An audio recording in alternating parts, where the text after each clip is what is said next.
तो question number 6 तक discuss कर लिया था उस दिन। आज क्वेश्चन नंबर 7 से करना है। What does one ma'am call person, नहीं उठा रहा। हाँ ठीक है छोड़ दीजिए, उसको ज्वाइन करना होगा तो वो खुद ज्वाइन कर लेगा। 7th question, what does one person, one vote, one value mean? Name the countries who deny the equal right to vote. Mohit?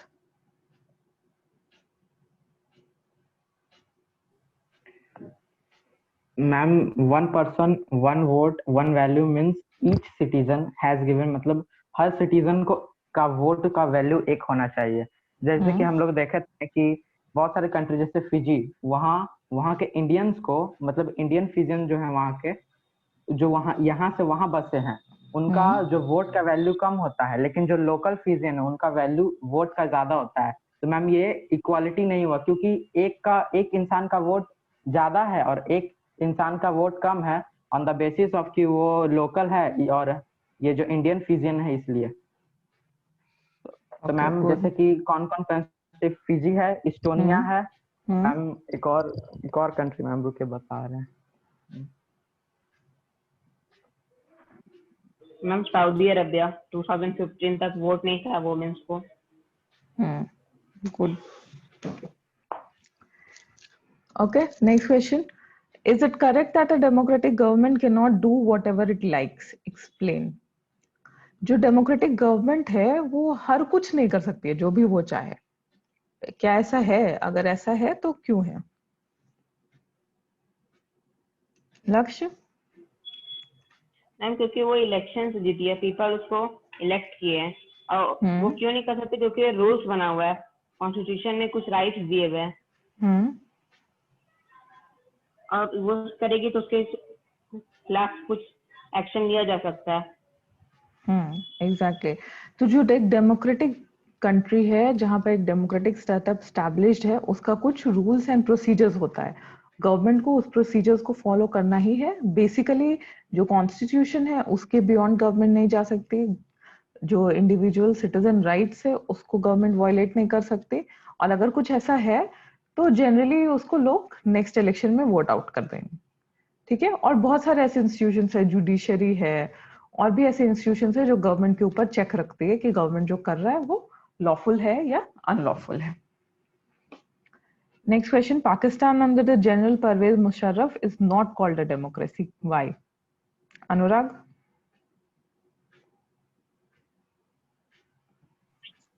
Ma'am क्योंकि वो अपना मिलिट्री को अपना हाथ में ले लिया था मैम, जनरल परवेज मुशर्रफ। तो डेमोक्रेसी क्यों नहीं है? वो क्या हुआ था वैसा पाकिस्तान में? वो डिक्टेटरशिप हो जाएगा मैम। सुधांशु आप भी बताइए। मैम जो जनरल मुशर्रफ था उसको कोई व्यक्ति नहीं चुना था, वोट उसको करके नहीं बनाया था उसको प्रेसिडेंट। वो खुद बन गया था प्रेसिडेंट, अपने आप को बोल दिया था कि आज से हम पाकिस्तान के प्रेसिडेंट हैं। इसी के लिए उसको गवर्नमेंट नहीं माना जाएगा, उसको हम लोग एक डेमोक्रेटिक गवर्नमेंट नहीं मानेंगे। ठीक है, गवर्नमेंट नहीं माना है democratic. Next question, how popular governments can be undemocratic, explain with an example. ऐसा गवर्नमेंट का एग्जांपल देना है जो कि पॉपुलर है, लोग उसको पसंद करते हैं, लेकिन वो अनडेमोक्रेटिक है, वो डेमोक्रेसी फॉलो नहीं करता है।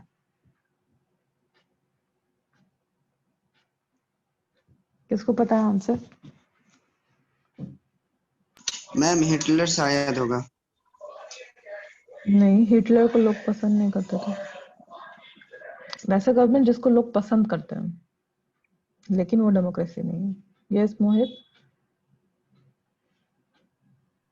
मैम, जो JANUPF पार्टी है जिम्बाब्वे का, वो मैम माइनॉरिटी से 1980 में मतलब आजादी पा गया था।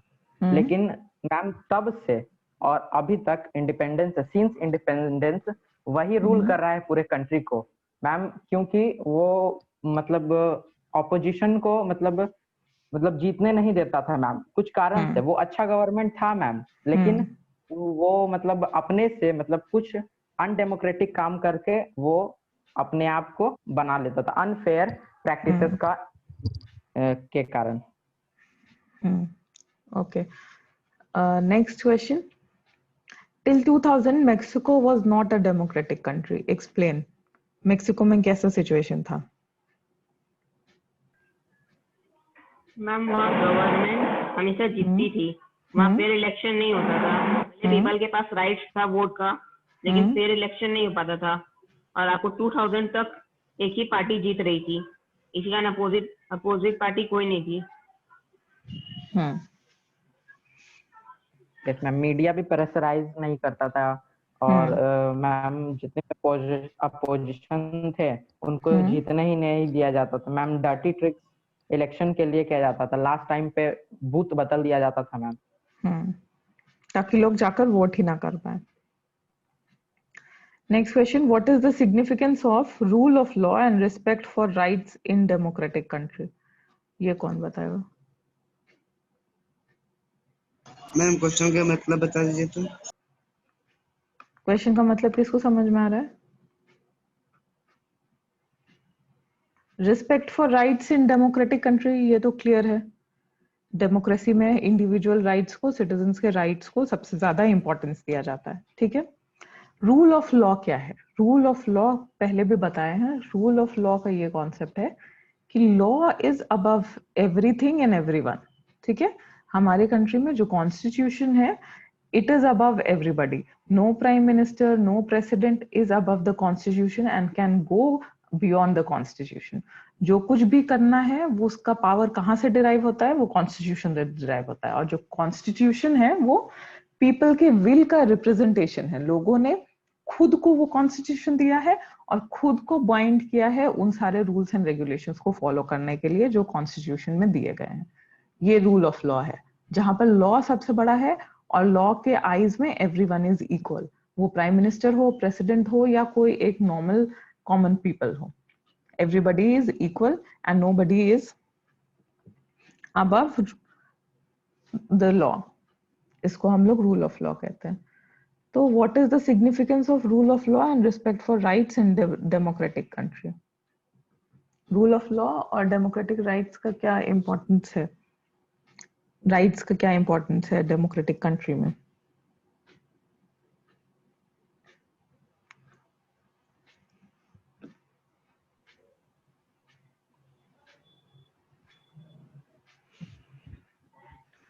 मैम रूल ऑफ लॉ जो होता है वो गवर्न्स करता है स्टेट में डेमोक्रेसी के लिए, और रिस्पेक्ट फॉर राइट्स होता है जो कि every citizen of a democratic state is provided with some important right and it is a duty, और वो ड्यूटी होता है जिसमें कि एवरीबडी, जिसमें कि सबको वो रिस्पेक्ट मिलता है, ईच अदर, सबके साथ एक जैसा रिस्पेक्ट जैसा।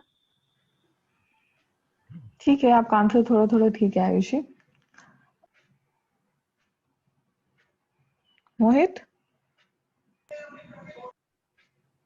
मैम जो डेमोक्रेटिक गवर्नमेंट है वो अपने मन का कुछ नहीं कर सकता, क्योंकि उसको कॉन्स्टिट्यूशन लिमिटेड कर दिया है मैम, मतलब उसका पावर्स को लिमिट कर दिया है। इसलिए या जो भी वो मेजर डिसीजन लेगा उसको सबसे पहले कंसल्टेशन होगा, बहुत सारे लोग होंगे, बहुत सारा डिसीजन देंगे, अपना अपना फैसला सुनाएंगे मैम। उसके बाद अगर वो अच्छा रहा तो वो पास होगा और अच्छा नहीं रहा तो कैंसिल हो जाएगा मैम, एक ड्राफ्ट के रूप में जैसे आता है।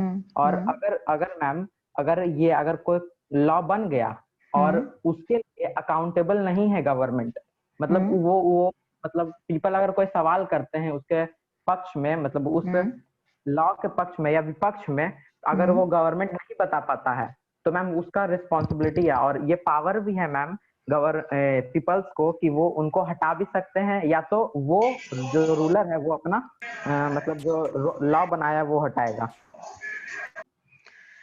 ठीक है, इस आंसर को लिखेंगे हम लोग कैसे? अगर आप लोगों को नोट डाउन करना है तो नोट डाउन भी कर लीजिए। सबसे पहले we will explain what is rule of law, ठीक है। After explaining what is rule of law will write what are democratic rights या what are rights in a democratic country, ठीक है। राइट्स क्या है? जो कॉन्स्टिट्यूशन गारंटी करता है हर एक सिटीजन को, वो सारा कुछ स्टेट भी किसी सिटीजन को डिनाई नहीं कर सकता, उनसे ले नहीं सकता। नेक्स्ट क्या है? जो गवर्नमेंट है वो हमेशा जो राइट्स है उनके विद इन ही फंक्शन करेगा। ओके, जो कॉन्स्टिट्यूशन प्रोवाइड किया गया है उसके अकॉर्डिंग ही गवर्नमेंट फंक्शन कर सकती है। जो भी गवर्नमेंट को डिसीजन लेना है वो हमेशा पीपल फ्रेंडली होना चाहिए, क्योंकि अगर गवर्नमेंट ऐसा नहीं करती है तो उसको नेक्स्ट इलेक्शन में उसे वोट नहीं मिलेगा।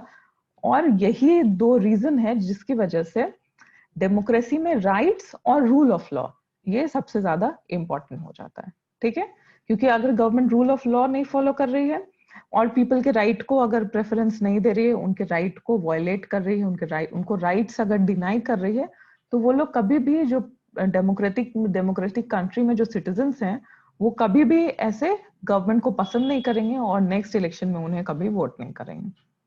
इसीलिए किसी भी गवर्नमेंट को एक डेमोक्रेसी में रूल ऑफ लॉ को मानना ही पड़ता है और राइट्स को रिस्पेक्ट करना ही पड़ता है। ओके, नेक्स्ट है explain any 3 differences between democratic country and non democratic country. ये तो आप लोग सब बता सकते हो, ये तो इजी क्वेश्चन है। Anurag? Yes ma'am. Difference between democratic country and non democratic country. Democratic country का एक पहला डिफरेंस, डेमोक्रेटिक कंट्री और नॉन डेमोक्रेटिक कंट्री का पहला डिफरेंस है कि रूलर्स, मैम डेमोक्रेटिक कंट्री में पीपल इलेक्ट होते, मैम रूलर्स इलेक्ट होते हैं पीपल के द्वारा, और नॉन डेमोक्रेटिक में जो है पीपल रूलर्स जो है पीपल के द्वारा इलेक्ट नहीं होते हैं। दूसरा डिफरेंस है मैम कि डेमोक्रेटिक गवर्नमेंट में जो है रूल्स बना रहता है, कॉन्स्टिट्यूशन उसी को फॉलो किया जाता है, सभी लोग फॉलो करते हैं। और नॉन डेमोक्रेटिक गवर्नमेंट में है कि वो नहीं बना हुआ रहता है, वो रूलर्स जो भी चाहते हैं वो कर सकते हैं, वो जब भी चाहे रूल को हटा सकते हैं, जब भी चाहे तो रूल को बना सकते हैं। और थर्ड डिफरेंस है मैम कि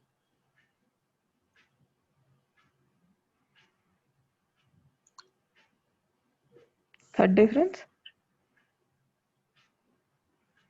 ये मैम बता रहे हैं पीपल के राइट्स को लेके क्या डिफरेंस है मैम। वो